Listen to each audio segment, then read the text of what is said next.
Seja muito bem-vindo, se você não me conhece, eu sou a Karina Abi. Hoje eu quero compartilhar com vocês um texto das Escrituras que eu estava lendo hoje de manhã, que está em Salmo 132, do 13 ao 18, que vai falar assim: Porque o Senhor elegeu a Sião, desejou-a para sua habitação, dizendo: Este é o meu repouso para sempre. Aqui habitarei, pois o desejei. Abençoarei abundantemente o seu mantimento, fartarei de pão os seus necessitados, vestirei de salvação os seus sacerdotes, e os seus santos rejubilarão. Ali farei brotar a força de Davi, preparei uma lâmpada para o meu ungido, vestirei os seus inimigos de confusão, mas sobre ele florescerá a sua coroa. E o que me chamou a atenção foi especificamente esse último versículo. Vestirei os seus inimigos de confusão, mas sobre ele florescerá a sua coroa. Esse texto mostra como Deus tratava Israel, o povo que ele escolheu para si. E para nós, nos dias de hoje, que hoje a gente vive no tempo da graça, o sacrifício de Jesus ampliou, né, o contato entre Deus e a humanidade. Antes era só com o povo de Israel, hoje a gente está aqui e consegue falar com Deus também através do sacrifício de Cristo. É que Deus tem cuidado de nós, e o cuidado do Senhor é presente na vida daqueles que são seus. E a gente vê, claro, em alguns exemplos da Bíblia, que eu quero trazer três personagens da Bíblia, três pessoas da Bíblia, pra gente relembrar, e quem sabe a gente não se identifique com isso também. O primeiro deles é Noé. Noé, ele era um homem justo, mas ele vivia em um tempo em que existia muita perversidade na terra. E Deus se irava, Deus estava irado com o que ele via na terra. A Bíblia chega até a falar que ele se arrependeu de ter criado o homem. E no meio de tanta perversidade, ele encontra Noé. E Deus chega para Noé com um plano. Então Deus propõe, constrói uma arca, vai vir um dilúvio, vai vir um juízo, os perversos serão castigados, mas quanto a você que tem se mostrado íntegro, quanto a você que tem se mostrado justo, não vai acontecer num passe de mágica, mas eu tenho um plano para livrar você e a sua família. Então, às vezes a gente tá vivendo com Jesus, parece muito trabalhoso, né? Mas a gente não percebe que, às vezes, o caminho que Deus nos guia, a própria cruz sobre os ombros que Ele coloca pra gente caminhar, é como se Deus estivesse falando: olha, eu tenho um plano pra sua vida, e se você seguir esse plano, as instruções da arca, por assim dizer, quando vier o dilúvio, quando vier o juízo, quando vier o dia mau, você vai estar protegido. Então, uma forma de Deus cuidar do seu povo é com as instruções que Ele nos dá. Então, por exemplo, hoje de manhã eu estava fazendo a minha leitura bíblica, eu estou fazendo um plano de leitura bienal. Eu tentei fazer há 2 anos atrás, não consegui, estou retomando esse ano. E quando eu me deparo com as escrituras, eu me deparo com as instruções de Deus a meu respeito. E quando eu sigo essas instruções, assim como Noé, que seguiu as instruções para construir a arca, quando vem o dia mau, eu tenho proteção, eu tenho refúgio. Essa é uma forma do cuidado de Deus com o seu povo, olhando para a vida de Noé. Uma outra figura da Bíblia é o apóstolo Paulo. Quem era Paulo, se não um perseguidor da igreja? Ele estava defendendo a lei judaica, mas se colocando contra a igreja de Cristo, né? Então, Deus primeiro instituiu Israel, e aí a partir de Israel veio o Messias, que os israelitas esperavam o Messias, só que teve aquela confusão, que não se batia, né? Aí os israelitas queriam perseguir os cristãos que estavam pregando sobre Deus para os gentios, então teve esse atrito no início. E Paulo ele era muito zeloso pela lei de Deus, mas ele se opunha à obra que Deus estava fazendo a partir de Cristo e através do Espírito Santo. Então ele estava se opondo ao que Deus estava fazendo. E num belo dia, Deus se apresenta para Paulo no caminho de Damasco.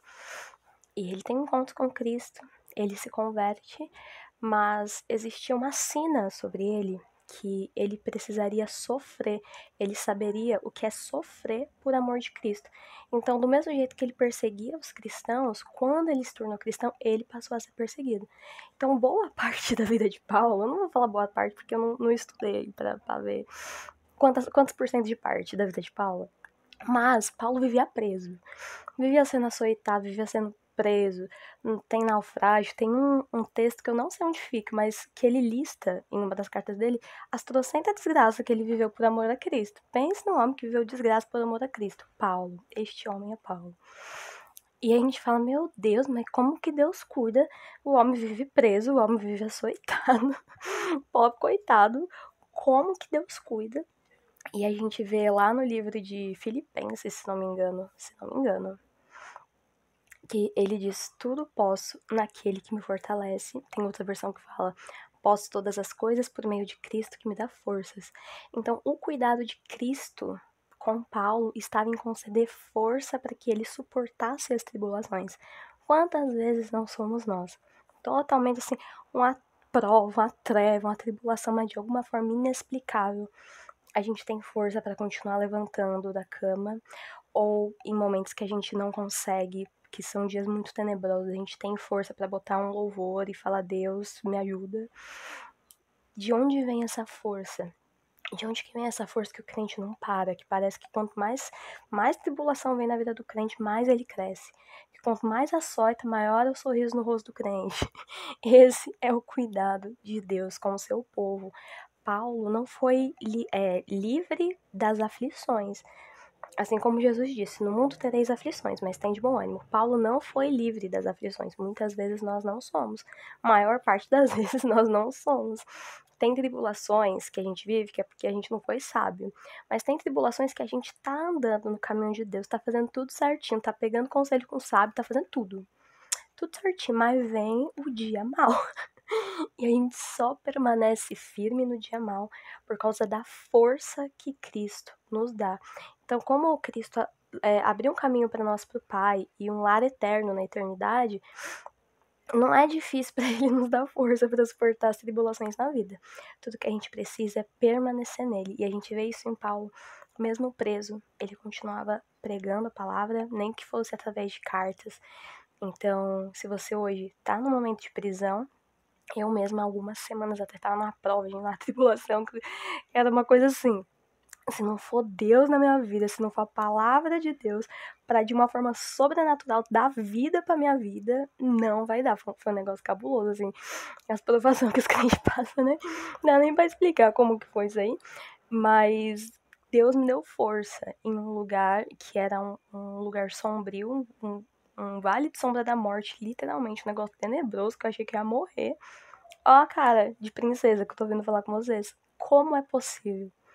Com a força que Cristo me dá, eu posso todas as coisas. E, por último, mas não menos importante, a figura mais ilustre de todas as escrituras sagradas, Jesus Cristo. Jesus é muito curioso. Não, primeiro que ele é Deus e ele nasceu em forma humana. Agora, além disso, é muito curioso que o ministério de Jesus começa com: eis o meu filho amado em quem me comprazo.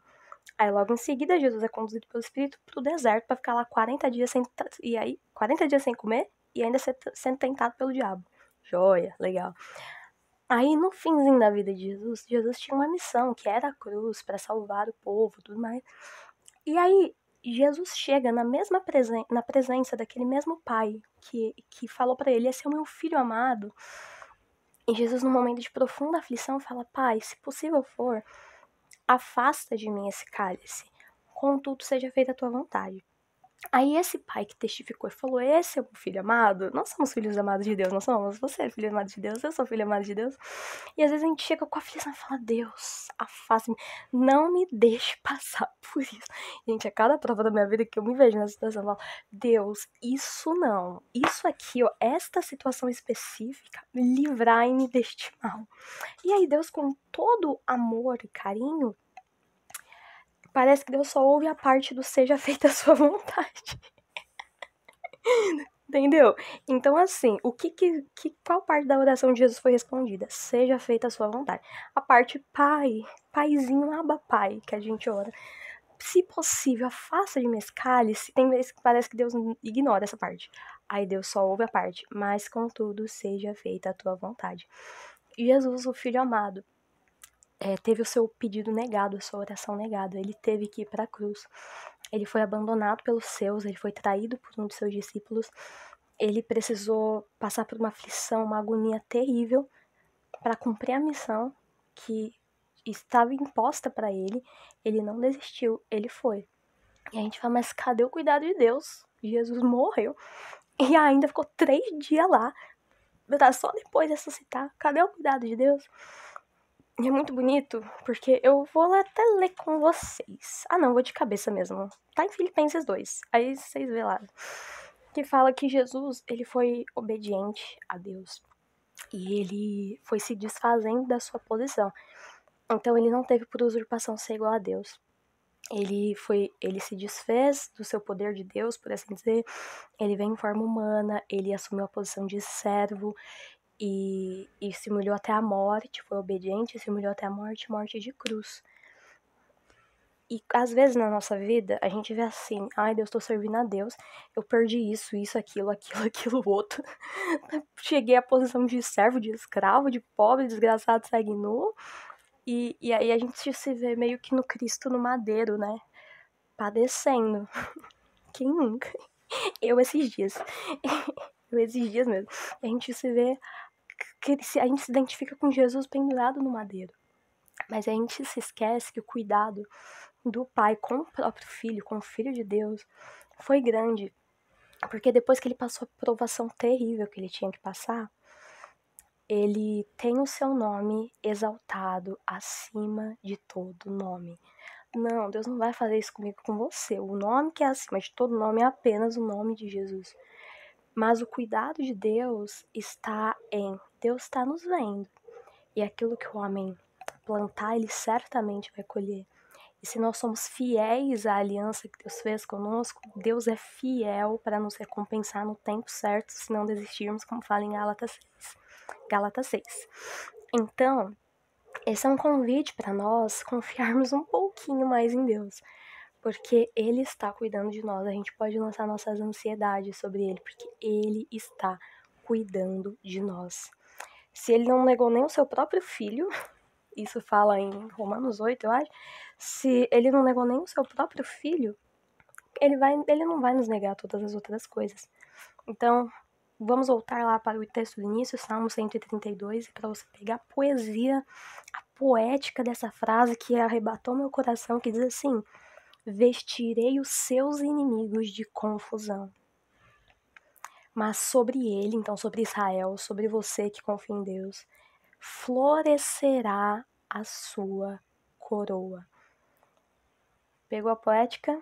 Tá lá em Salmo 132, 18. É isso, gente. Que o Espírito Santo continue ministrando no seu coração. Nos vemos no próximo vídeo. Um beijo. Fiquem com Deus. Até mais e tchau, tchau.